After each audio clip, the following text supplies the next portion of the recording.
오늘 마태복음 5장 1절에서 3절의 말씀을 중심으로 심령이 가난한 자라고 하는 제목으로 하나님 말씀 전하겠습니다. 우리가 지난주까지 로마서를 다 마쳤고 오늘부터는 이제 산상수훈 마태복음 5장에서부터 7장까지의 내용을 이제 후반기에 함께 살펴보려고 합니다. 이 산상수훈에 대해서 우리가 너무나 잘 알고 있고 또 특별히 이 팔복에 관한 내용들은 아마도 잘 알고 있다고 생각할지도 모르겠습니다. 그러나 이 말씀을 제대로 알지 못하고 살아가는 그런 모습들이 우리 가운데 너무나 많이 있는 것 같습니다. 이 산상수훈은 예수님께서 공생애를 시작하시면서 첫 번째 하신 설교입니다. 이 첫 번째라고 하는 것은 무엇이든지 다 중요하죠. 그러므로 이 산상수훈은 하나님의 나라가 어떤 나라인지, 그리고 하나님의 백성들은 어떤 특성을 가지고 있는지, 또 어떤 삶의 실천의 모습을 보이는지에 대한 내용들을 담고 있습니다. 그래서 이것을 하나님 나라의 대헌장이다, 그렇게까지 말하기도 합니다. 윌리엄 퍼킨슨이라고 하는 청교도는 이런 말을 했습니다. 그리스도께서는 여기에서 구약과 신약의 대의를 설명하고 계시기 때문에 당연히 그것은 전 성경의 열쇠라고 할 수 있다. 그러니까 이 산상수훈의 말씀은 구약과 신약을 연결해 주는 열쇠와도 같고 성경을 해석하는 열쇠와도 같다, 그렇게까지 말했던 것입니다. 그래서 이 산상수훈의 말씀은 단순히 우리가 지켜야 할 규칙을 말하고 있는 것이 아니라 그리스도를 통해서 변화된 신자들이 어떻게 삶을 살아가는지에 대한 모습들을 우리에게 교훈해주고 있는 것입니다. 산상수훈의 전체를 관통하는 핵심 주제는 하나님의 나라입니다.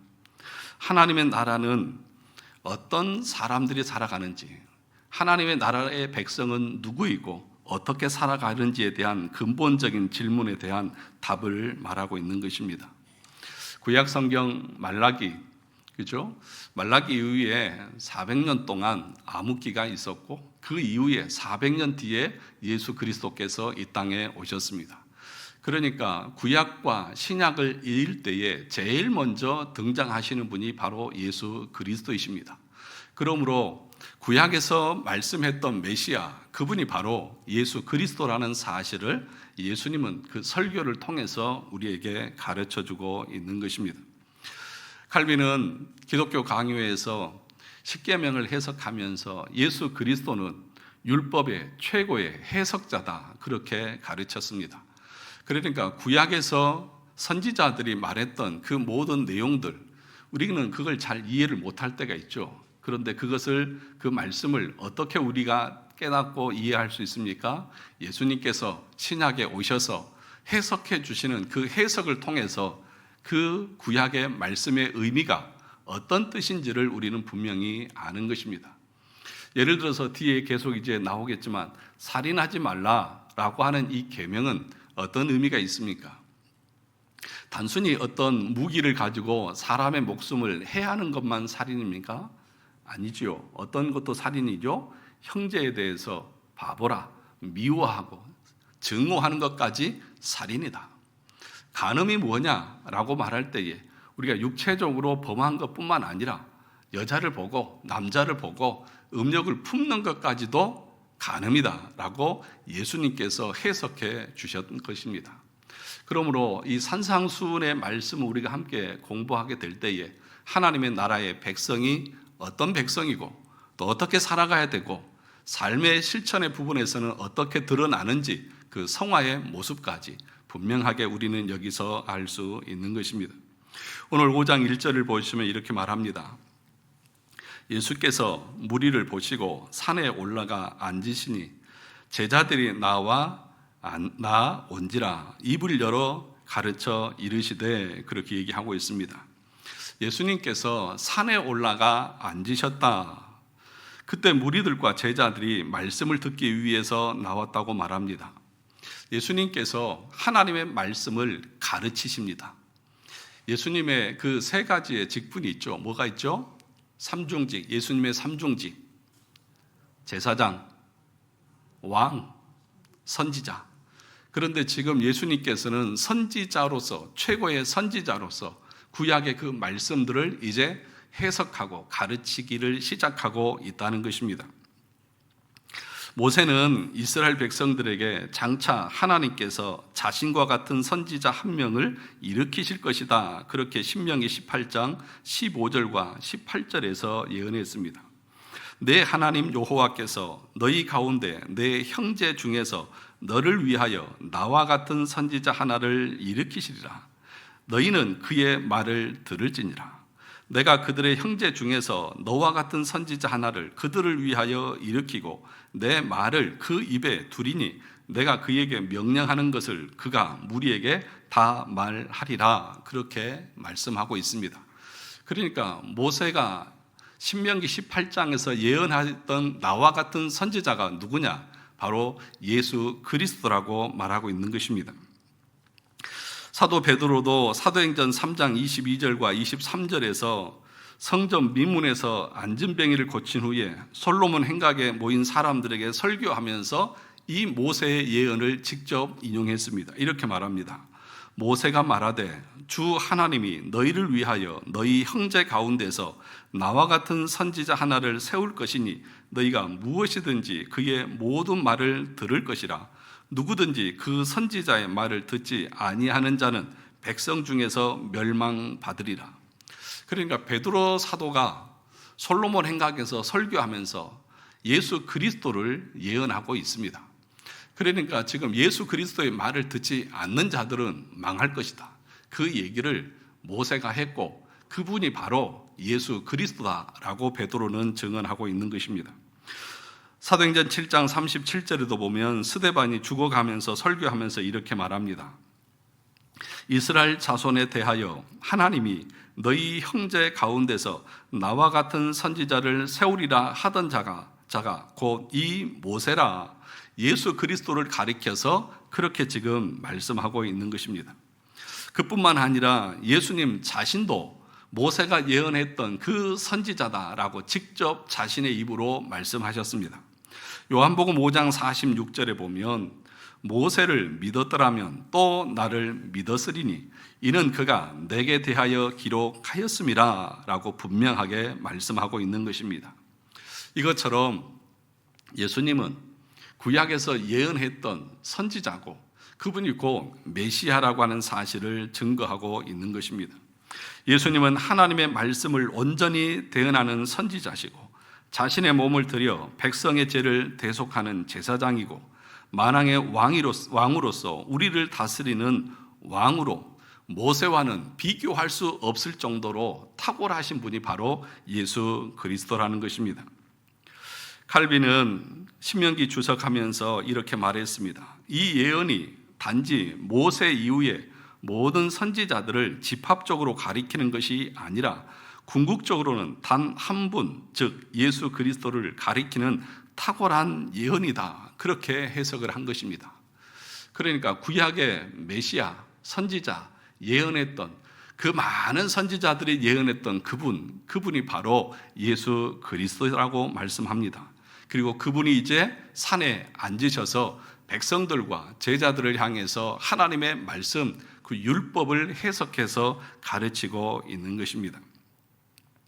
구약에서도 율법을 받을 때에 모세가 어디서 받았습니까? 산에 올라가서 받으셨습니다. 예수님께서도 산에 올라가셔서 지금 제자들에게 하나님의 말씀을 가르치십니다. 지금 예수님이 앉아있는 그 산은 세상적으로 볼 때는 볼품없는 자리일지 모르지만 그 자리는 세상의 어떤 왕자보다도 높은 자리이십니다. 왜요? 하나님께서 앉아 계신 자리이시고 거기서 하나님의 말씀이 선포되는 자리이기에 그 어떤 자리보다도 뛰어나고 영광스러운 자리인 것입니다. 오늘 예수님께서 2절에 보니까 입을 열어서 가르쳐 이르시다. 입을 열어서 가르치셨다. 여러분, 교회는 어떤 곳입니까? 교회는 하나님의 말씀을 배우는 곳이고요. 목사는 하나님의 말씀을 가르치는 사명을 가지고 있는 사람입니다. 그래서 디모데서에 보면 목사의 자격을 말할 때 뭐라고 말합니까? 가르치기를 뭐하며? 잘하며. 가르칠 수 있는 능력이 있어야죠. 가르칠 수 없다고 하면 하나님의 말씀을 어떻게 대언할 수가 있겠습니까? 여러분, 그래서 하나님의 말씀을 전하는 이 강단은 세상의 어떤 왕자보다도 높은 것입니다. 왜냐하면 참되게 세워진 사역자가 진리의 말씀을 올곧게 전한다고 하면 그 강단은 세상의 그 어떤 자리보다도 귀하고 중요한 자리라는 사실을 기억해야 합니다. 그래서 사도 바울도 자신의 직분을 고린도후서 5장 20절에서 이렇게 말했습니다. 내가 내 직분을 영광스럽게 여긴다. 어떻게 여긴다고요? 영광스럽게 여긴다. 그 직분이요. 어떤 직분입니까? 하나님의 말씀을 증거하고 가르치는 직분을 그만큼 귀하게 여기고 소중하게 여겼다는 것입니다. 목사 개인이 중요하다는 얘기가 아닙니다. 그 개인을 떠받들라는 얘기가 아닙니다. 하나님의 말씀을 그렇게 받으라고 하는 말씀인 것이고 그것을 그렇게 귀하게 여길 수 있어야 한다는 말씀인 것입니다. 그래서 저는 늘 여러분들에게 말씀을 드립니다. 하나님의 말씀을 전하는 것은 무엇보다도 중요하고 가치 있는 일이다. 그러므로 하나님의 말씀을 가볍게 여기지 말라. 그러므로 저와 여러분 모두 다 하나님 앞에서 전하는 자도 하나님의 말씀을 올곧게 전해야 되고 받는 여러분도 사람의 말로 받는 것이 아니라 하나님의 말씀으로 받으셔야 됩니다. 저 김내선의 개인적으로 보시면 안 됩니다. 하나님의 말씀을 전하는 것으로 여러분 받으셔야 된다는 사실을 기억하시라는 것입니다. 그래서 제가 어디 헌신 예배나 이런 데 오라고 해서 가서 설교할 때 늘 그런 얘기합니다. 저는 목사를 가볍게 여기는 교회는 저는 가지 않습니다. 왜요? 그런 사람들은 설교도 가볍게 여길 것이기 때문에요.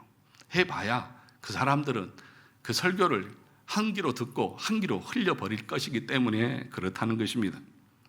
사랑하는 성도 여러분, 고린도전서 3장 9절에서는 바울은 이렇게 말합니다. 우리는 하나님의 동역자들이요. 하나님의 동역자들이다.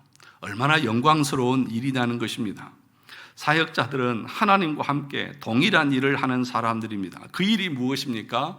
영혼을 구원하는 일이기 때문에 그렇습니다. 이 일이 가치 있는 이유는 하나님의 말씀을 전하는 것이고 그리고 이 일이 중요한 이유는 영혼을 구원하는 일이기 때문에 그런 것입니다. 세상에서 영혼을 구원하는 일보다 더 가치 있는 일이 어디 있습니까?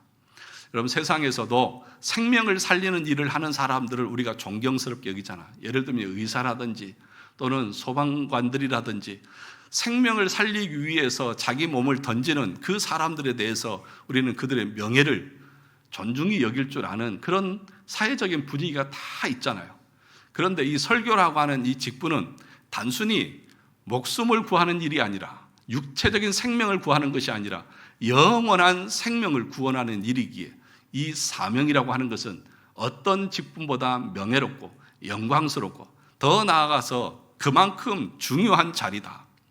그래서 제가 늘 얘기했죠. 세상에서 가장 두려운 자리가 어디라고요? 가장 두려운 자리가 어디요? 낭떠러지 앞인가요? 이 자리요. 하나님의 말씀을 전하는 이 자리가 가장 두려운 자리입니다. 왜요? 성령께서 이 말씀을 지금 앞에서 듣고 계시는데 내가 가르친 대로, 내가 말한 대로 하지 않을 때에 그 심판을 목회자가 받기 때문에 그런 것입니다. 더 나아가서 가장 영광스러운 자리가 어디라고요? 이 설교의 자리요. 왜요? 하나님의 말씀을 피조물인 인간이 내 입으로 하나님의 말씀을 전하는 자리이기 때문에 그런 것입니다. 그러므로 전하는 자도 그런 두려움으로 전해야 되고 받는 자도 그런 경건함으로 하나님의 말씀을 받을 때에 그 말씀이 능력이 있고 역사가 있고 그 말씀 속에서 우리가 은혜를 누리는 것 아니겠습니까? 오늘 예수님께서 산상에 앉으셔서 무리들, 제자들을 가르치셨다 그렇게 얘기를 하고 있습니다. 그래서 목회자들도 가장 중요한 사역이 뭐냐? 하나님의 말씀을 올곧게 가르쳐야 됩니다. 그럼 어떤 것을 가르쳐야 되느냐? 그것도 중요하겠죠. 지금 예수님께서 제일 먼저 말씀하시고 있는 가르치시는 내용이 무엇인가를 알면 알 수 있습니다. 그러면 제일 먼저 하시는 말씀이 뭐예요? 심령이 가난한 자는 복이 있다. 천국이 그들의 것입니다. 그러니까 구원에 대해서 말씀하고 있는 거예요. 어떻게 우리가 구원을 받고 있는지, 어떤 것이 구원받은 상태인지를 하나님께서, 예수 그리스도께서 제일 먼저 말씀하고 있는 것입니다. 그러니까 교회에서 제일 먼저 목사가 가르쳐야 될 도리가 뭐냐? 구원의 도리입니다. 구원의 도를 가르쳐야 됩니다. 그런데 안타까운 것이 무엇이냐 하면 구원의 도를 처음부터 마지막까지 실제적으로 교리적으로 올바르게 가르치는 교회를 찾기가 쉽지 않다는 것이죠. 무엇만 가르치는 것입니까? 윤리적으로, 도덕적으로 어떻게 살아라, 저렇게 해라, 어떻게 하면 복을 받는지, 어떻게 하면 성공하는지, 그런 것들이 주를 이루고 있다는 것입니다. 여러분들도 그런 걸 좋아하시잖아요. 죄에 대한 책망이라든지 하나님 앞에서 우리가 얼마나 하나님의 진노 아래 있는지, 이런 내용들은 다들 좋아하지 않지 않습니까? 그러므로 여러분들이 교회는 가르치는 장소고 여러분들은 하나님의 말씀을 배우는 자라고 하는 이 사실을 놓치지 말아야 합니다. 그래서 신약 성경을 보면 예수님은 성전에서도 가르치셨고 베드로의 배 위에서도 가르치셨고 또 산에 올라가서도 가르치셨고 부활하신 이후에도 하나님의 나라 일에 대해서 가르치셨고, 그래서 승천하시면서도 뭐라고 말했냐면 성령이 오시면 내가 너희에게 말한 모든 것을 어떻게 가르친 것을 어떻게 할 것이다? 생각나게 할 것이다. 내가 가르친 것을 생각나게 하실 것이다 라고 그렇게 말씀하셨습니다. 마태복음 28장 20절도 보면 내가 너희에게 분부한 모든 것을 가르쳐 지키게 하라. 볼지어다 내가 세상 끝날까지 너희와 항상 함께 있으리라 하시니라. 제자들에게 마지막으로 부탁한 것이 무엇입니까? 내가 너희에게 분부한 모든 것을 가르쳐서 지키게 하라. 그것이 예수님께서 제자들에게 마지막으로 명령하신 내용입니다. 그래서 사도행전 2장 42절에도 보면 초대교회는 그들이 사도의 가르침을 받아, 뭘 받아서요? 가르침을 받아 서로 교제하고 떡을 떼며 오로지 기도하기를 힘쓰니라, 그렇게 말하고 있습니다. 가르쳐야 돼요. 뭘 가르쳐야 돼요? 구원에 대해서 가르쳐야 되고 성경의 교훈한 도리가 무엇인지를 가르쳐야 됩니다. 그러면 그 가르침은 어디에 있습니까? 여러분, 성경을 한 권씩 한 권씩 한 장씩 한 절씩 다 해석하는 것도 필요하겠지만 그렇게 하려면 언제 어느 세월에 그걸 다 하겠습니까? 그래서 우리의 신앙의 선배들은 성경의 교훈한 도리, 그 교리를 요약적으로 고백해 놓은 것을 신앙 고백서라고 하는 문서로 만들어 놓았습니다. 그래서 신앙 고백서를 모아갔다고요? 성경의 교훈한 도리를 총괄했다. 그래서 우리가 임직할 때에 서약할 때 두 번째가 그거 아닙니까? 신조와 웨스트민스터 신앙 고백서와 대소요리 문답은 성경의 교훈한 도리를 총괄한 것으로 알고 믿고 따르겠습니까? 라고 말할 때 여러분 뭐라고 하셨다고요? 뭐라고 하셨다고요? 네 라고 여러분 다 동의를 하셨잖아요. 그리고 목사도 임직할 때에 그 서약을 여러분들과 똑같이 합니다. 그럼 뭘 어떻게 하라는 거예요?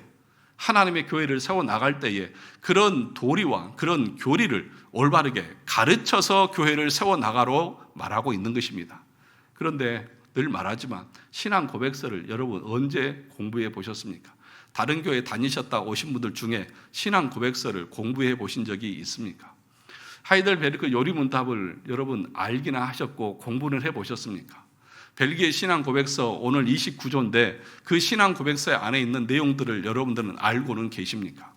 앞으로 해야 될 일들이 무지무지하게 많고 얼마나 많이 있는지 몰라요. 가르쳐야 할 내용들이 너무나 많이 있습니다.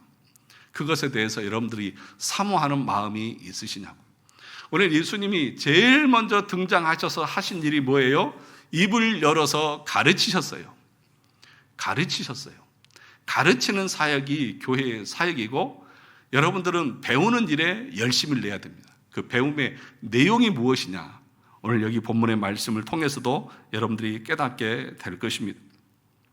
이 하나님의 말씀을 듣고 가르치는 시간이 얼마나 귀하냐 하면 시편 119편 72절에서는 이렇게 말했습니다. 주의 입의 법이 내게는 천천 금은보다 좋으니다. 무엇보다 나아요? 천천 금은보다 나으니다. 돈 버는 것보다 더 좋고 금은 보화보다도 하나님의 말씀을 가르침을 받고 배우는 것이 더 귀하다. 아멘이십니까? 동의를 안 하시는 분들이 많아요. 정말 동의하십니까? 그렇다고 하면 진리의 말씀을 올곧게 선포하는 목사가 있고 교회가 있다고 하면 그것을 정말 적극적으로 찾아다니고 그것을 사모하고 그 시간을 사모하면서 내 일주일의 모든 삶을 그 시간에 맞춰서 내가 조정하고 그렇게 살아가야 하는 것이 마땅하지 않겠습니까? 제가 그래서 언젠가 그런 얘기했죠. 주일날 예배 참여하면 금, 바 10kg짜리를 준다고 그러면 아마도 열일을 제쳐놓고 다 참석할걸요. 아마도 친척이 결혼하고 아마도 자식이 결혼한다고 뭘지 모르겠는데 하여튼 별일을 제쳐놓고 찾아올 거예요. 오늘 시편 기자는 뭐라고 말합니까? 주의 말씀의 맛이 천천 금은보다 저에게는 귀합니다 라고 그렇게 고백합니다. 이것이 우리의 신앙의 태도고 자세가 되어져야 되지 않겠습니까? 여러분 시편 19편 10절에서는 이렇게 말했습니다. 금, 곤, 많은 순금보다 더 사모할 것이며 꿀과 송이꿀보다 더 달도다. 그 어떤 것보다도 사모해야 될 것이 무엇이에요? 하나님의 말씀을 듣는 거예요. 말씀에 대한 가르침을 받는 것입니다. 시편 119편 131절에서는 이렇게 말했습니다. 내가 주의 계명들을 사모함으로 내가 입을 열고 헐떡였나이다. 하나님의 말씀을 얼마나 사모하는지, 사슴이 목이 말라서 시냇물을 찾기 위해서 헐떡이면서 찾아가듯이 목이 말라서 하나님의 그 물을 마실 때 벌컥벌컥 헐떡이듯이 마시듯이 우리 영혼이 하나님의 말씀을 갈급해하고 그 말씀을 듣고 배우기 위해서 그 갈급한 심령으로 찾아 나가야 한다고 가르치고 있는 것이죠. 제가 여기 뒤에 앉아 있으면서 오늘 그런 생각을 했습니다. 오늘 우리 성도들은 오늘 주일날 교회에 나오면서 오늘 이 목사의 설교에 대해서 어떤 기대감과 어떤 사모함을 가지고 나오셨을까? 그냥 의례적으로 오늘 갔다가 앉아 있으면 오지 예배 드리면 되겠지라가 아니라 오늘은 목사님이 또 어떤 말씀을 우리에게 교훈하고 설교해 주실까? 어떤 비밀을 우리에게 가르칠까? 그런 기대감, 그런 사모함, 그런 것이 여러분 가운데 있느냐 하는 것이고, 그렇다고 하면 여러분들이 목회자를 위해서 정말 끊임없이 기도해서 하나님, 우리 교회가, 우리 목사님이 진리의 말씀만 올곧게 선포할 수 있는 사역자가 되게 해달라고 기도하고, 제 자신이 하나님의 말씀을 말씀으로 받고 그 말씀에 순종할 수 있는 은혜를 달라고 여러분 스스로도 기도해야 할 것 아니냐 하는 것입니다. 사랑하는 성도 여러분, 설교 시간은 하늘의 구원의 진리가 여러분에게 전달되는 시간입니다. 그래서 이 말씀은 밭에 감추어진 보화와 같이 여러분들이 하나님의 말씀을 사모하고 들을 때에 그 말씀이 천국을 여러분들에게 주는 보화와 같은 말씀이 될 것입니다. 성령 하나님께서는 목회자들의 설교를 수단으로 사용하셔서 택하신 영혼들을 그리스도께 인도하신다. 이것이 성령의 사역이라고 우리가 배웠지 않습니까? 하나님이 우리를 구원하실 때 어떻게 구원하셔요?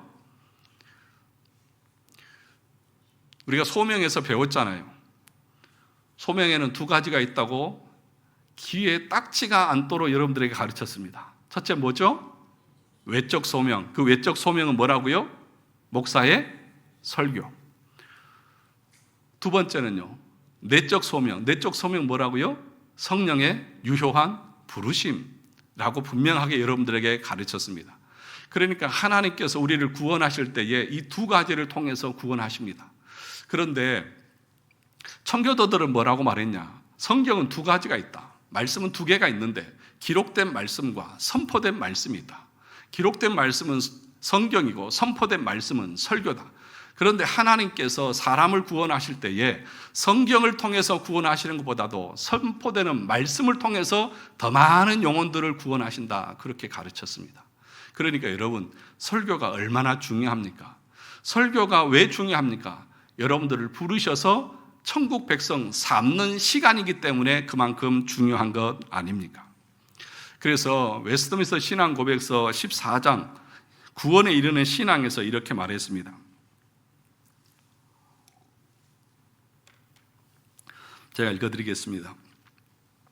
구원에 이르는 신앙 제1항에서 이렇게 말합니다. 선택된 자들의 영혼이 구원에 이르도록 믿는 것을 가능하게 해주는 믿음의 은혜는 그들 마음속에 계시는 그리스도의 영의 역사이며 보통 말씀의 사역을 통해서 이루어진다. 뭘 통해서 이루어진다고요? 말씀을 사역을 통해서 이루어진다.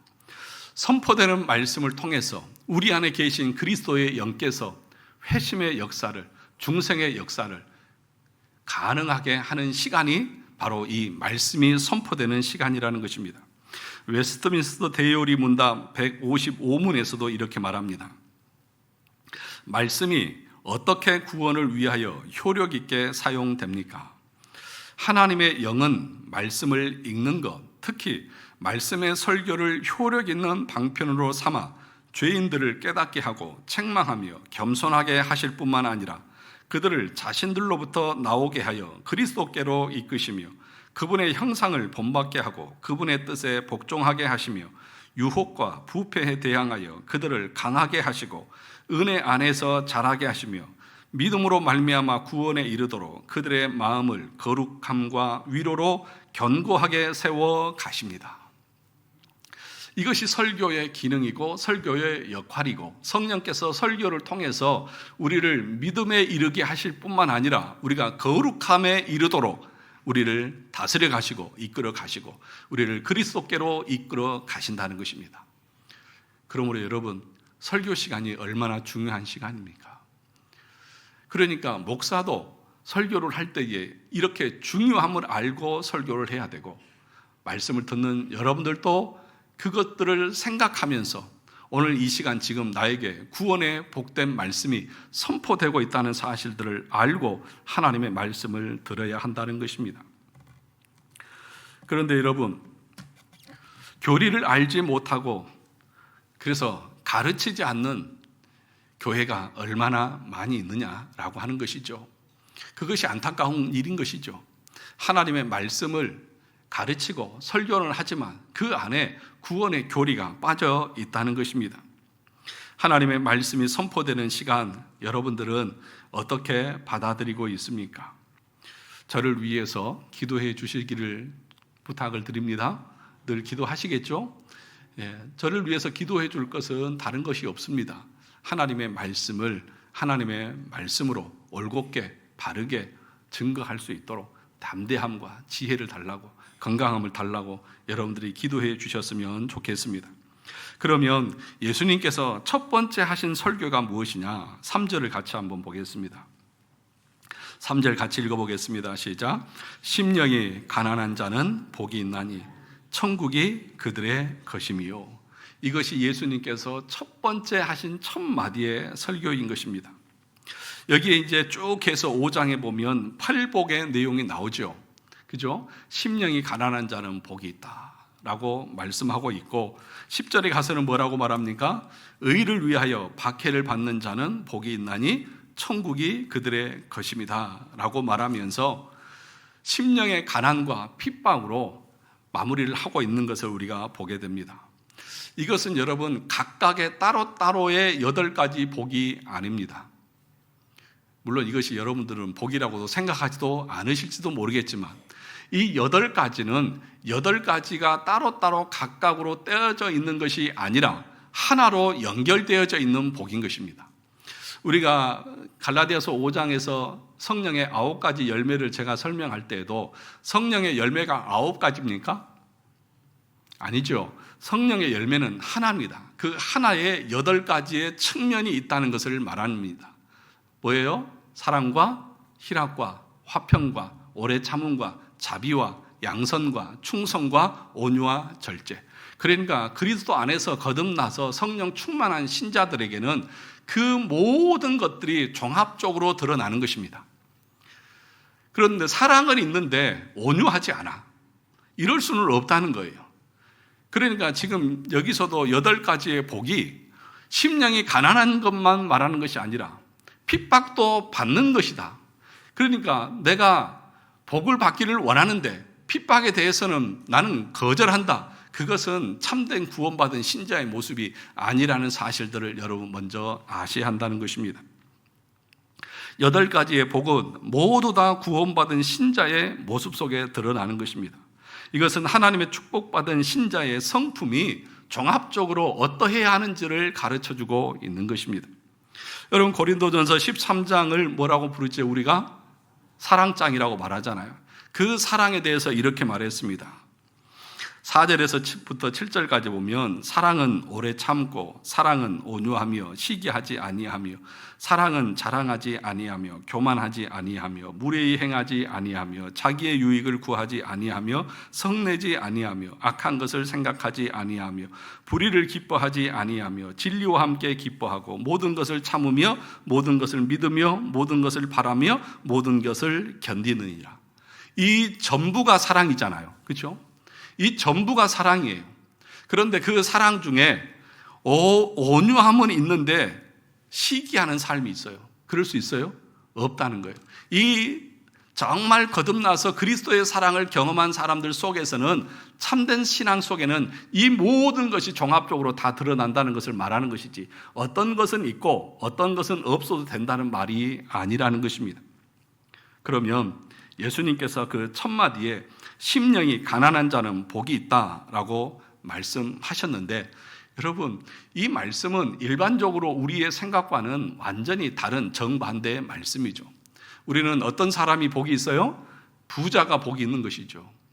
세상적으로 부자, 높은 지위, 명예, 이런 것이 복이 있지 어떻게 가난한 것이 복이 있느냐고요.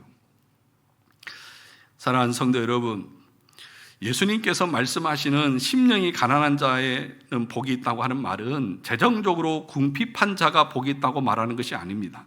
돈이 없어서 가난하다는 말이 아닌 것입니다. 가진 것이 없는 사람이 낮아진다는 말도 아닌 것입니다. 돈이 없다고 해서 사람이 저절로 마음이 가난해지지는 않습니다. 심령의 가난인 것이지 물질의 가난이 아닌 것입니다. 심령이 가난하다고 하는 것은 우리 안에 내가 하나님 앞에서 어떤 의도 없고, 내가 하나님 앞에서 어떤 것도 자랑할 수 없고, 나는 하나님의 진노와 저주 아래에 있어서 나는 영적으로 파산 상태에 있다는 것을 스스로 인정하고 고백하는 심령을 말하는 것입니다. 심령이 가난하다고 하는 것은 나는 모든 의로움에서 누더기에 불과하다는 것을 깨닫고 괴로워하는 심령을 말하는 것입니다. 자신의 영적인 완전한 파산을 깨달았을 때의 그 마음의 상태를 가리켜서 심령이 가난하다. 자신의 힘으로는 하나님의 의를 단 하나도 만족시킬 수 없고, 내면에는 어떠한 선함이나 자격도 없고, 오직 하나님의 진노를 받아 마땅한 죄인임을 철저하게 인정하는 마음의 상태, 그것이 곧 심령이 가난하다고 하는 그 말의 의미인 것입니다. 심령이 가난하다고 하는 것은 그들의 죄를 깨닫고 그들 자신 안에서 아무런 선함이 없는 것을 발견하고 절망에 빠져서 전폭적으로 그리스도 안에 있는 하나님의 자비하심만을 구하는 그 사람의 상태를 말하는 것입니다. 그래서 칼빈은 이렇게 설명했습니다. 심령이 가난한 자는 그 자신 안에서는 아무것도 발견할 수 없어 자비를 구하기 위하여 성소로 달려가는 사람을 말한다. 자신 안에 어떤 의도 없습니다. 자신 안에 어떤 공로나 자랑도 없습니다.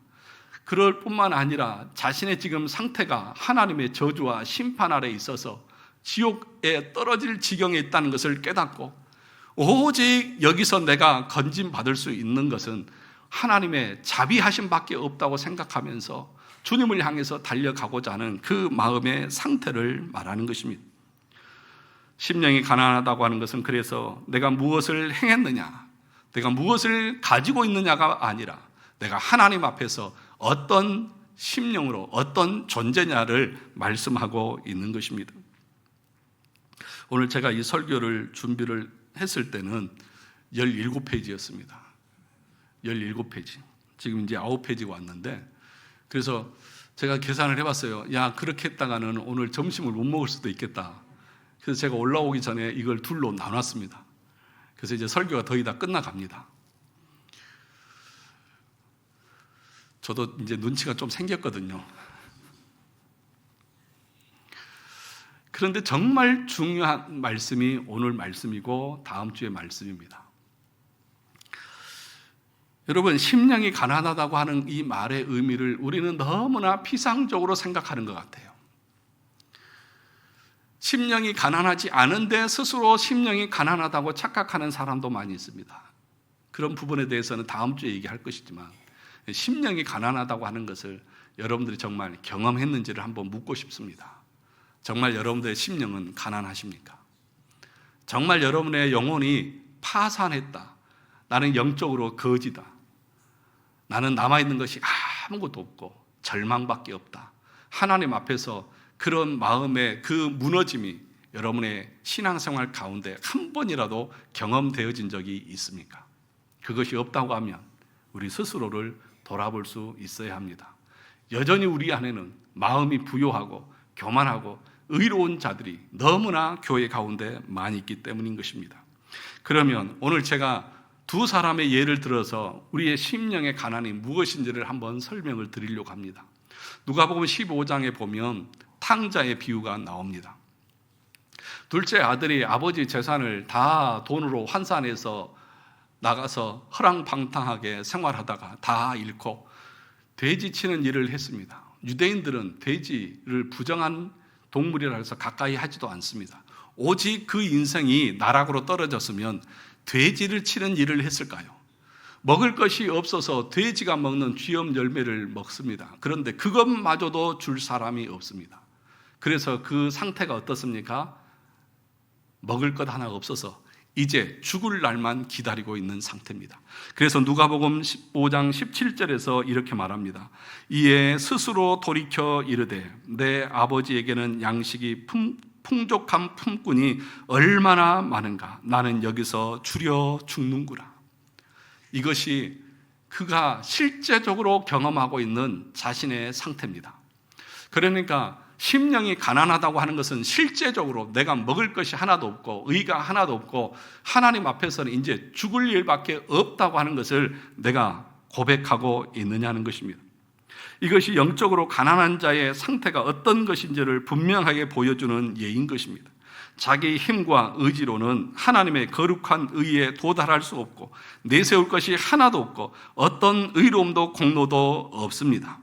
이제 비로소 나는 여기서 죽는 거라. 자기 존재의 비참함, 자기 영혼의 파산, 이것을 실제적으로 경험하는 것이 심령의 가난인 것입니다. 그는 자신의 권리를 모두 포기하고 오직 아버지의 자비만을 구하는 영적인 거지가 된 상태를 보여주고 있습니다. 이것이 바로 심령이 가난하다고 하는 것의 의미인 것입니다. 또 한 사람의 예를 보면 누가복음 18장에 나옵니다. 바리새인과 세리가 성전에 올라가서 기도합니다. 우리가 알다시피 바리새인은 어떻게 기도합니까?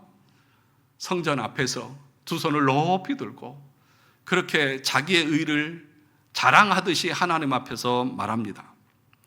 자기는 하나님 앞에서 죄진 것도 없고 금식도 며칠씩 하고 11조도 드리고 저 세리와도 같지 않음을 감사합니다 라고 자기를 자랑하고 높이고 당당하게 자신의 선함과 공로를 자랑합니다.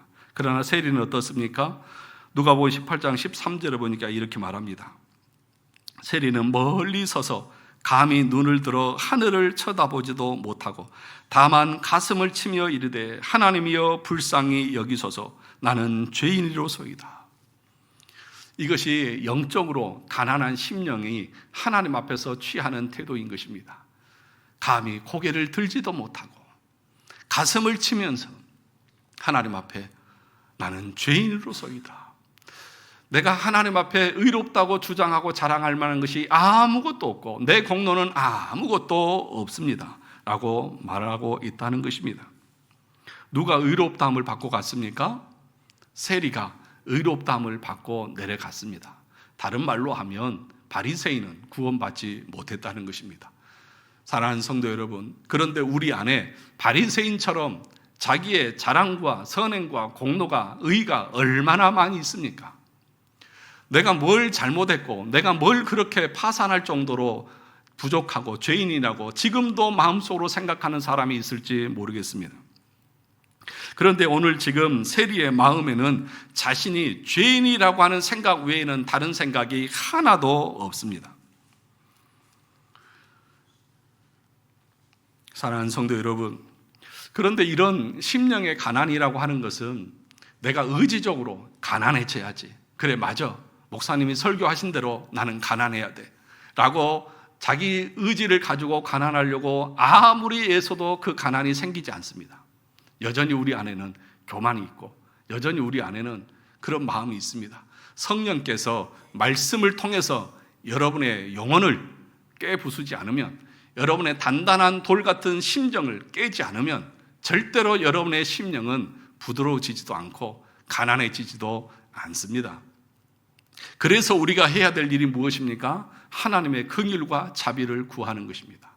하나님, 나에게도 긍휼과 자비를 베푸셔서 주님의 그 긍휼하심을 덧입는 가난한 심령이 내가 되게 해달라고 우리는 구할 수 있어야 하는데, 그런데 오늘날 대다수의 사람들은 이런 참된 심령의 가난을 찾아볼 수 없고 오히려 그 정반대의 모습만 있고, 더 나아가서 한국 교회 가운데서 우리 모두를 향해서 우리가 하나님 앞에서 영적인 파산을 경험하지 않고서는 절대로 천국에 들어갈 수 없다는 이 사실에 대해서 말하지도 않습니다. 다 교회에 와서 예배 참석하면 심령의 가난을 경험했고 구원받은 사람들인 것처럼 이제는 예수 믿는 자답게 어떻게 살아라만 얘기하지, 정말 구원의 도가 어떻게 나에게 이루어지는지에 대해서는 말해주지 않고 그것에 대해서 사람들은 좋아하지도 않습니다. 여러분, 내가 죄인인 것을 깨닫지 못하고 내가 내 의로는 하나님 앞에 절대로 설 수 없다고 하는 이 사실을 뼈저리게 내 스스로가 경험하지 못한다고 하면, 오늘 본문의 말씀을 3절을 다시 보시면 천국이 누구의 것이라고요? 그들의 것임이니라. 누구의 것입니까? 심령이 가난한 사람의 것입니까? 심령이 부요해서 여전히 의가 있고 바리새인처럼 교만하고 내 자랑이 있고 내가 정말 영적인 파산을 경험해서 정말 겸손해지지 않는 사람들에게는 천국의 문이 열리지 않습니다. 왜 예수님께서 산상수훈에서 제일 먼저 심령의 가난을 말씀했을까요? 이 심령의 가난의 상태가 천국문 앞에 막 서는 그 자리이기 때문에 그런 것입니다.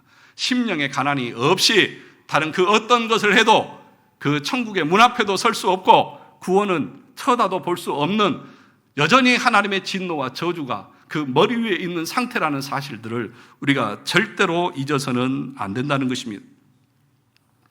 오늘날은 바리새인처럼 자신의 의로 가득 차 있는 사람들, 그 사람들을 향해서 요한계시록 3장 17절에서 우리 주님은 이렇게 말했습니다.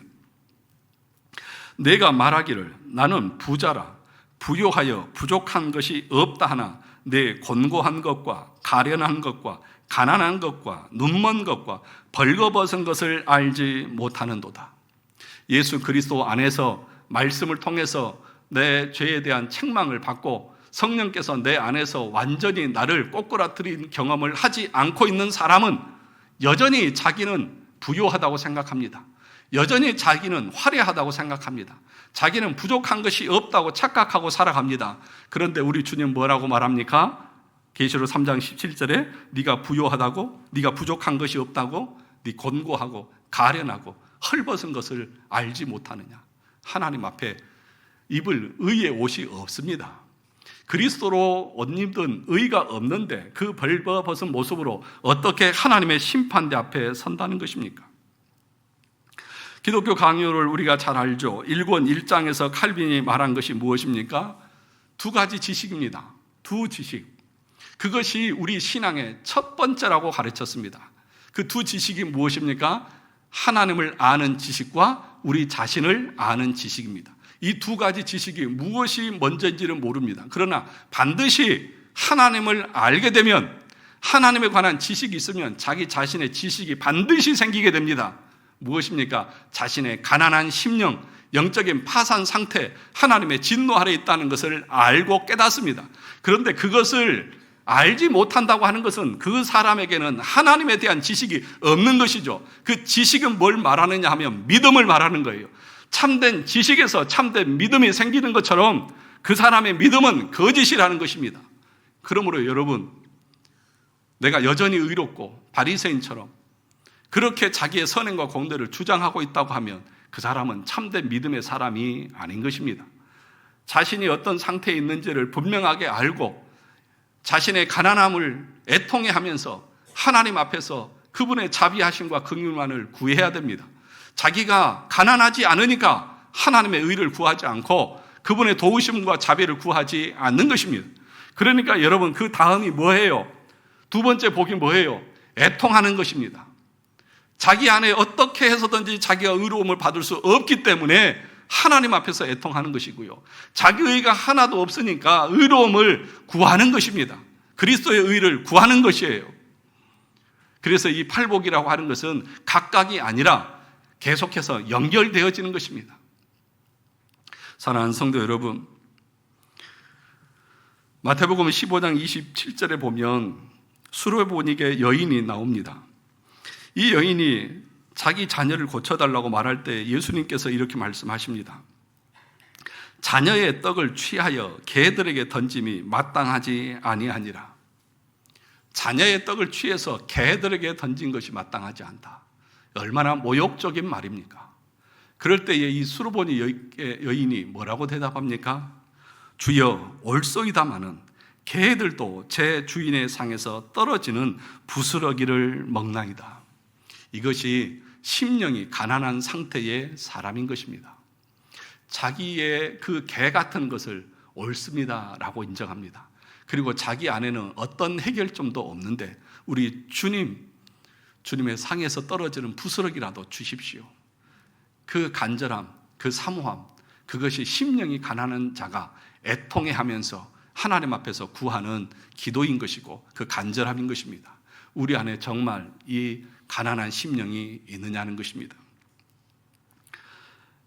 내 자격 없음과 내 공로 없음과 내 선행이 없음을 정말 내가 인정하고 오직 주님의 자비하심만을 구합니다라고 하는 이 가난한 심령이 나에게 있느냐는 것입니다.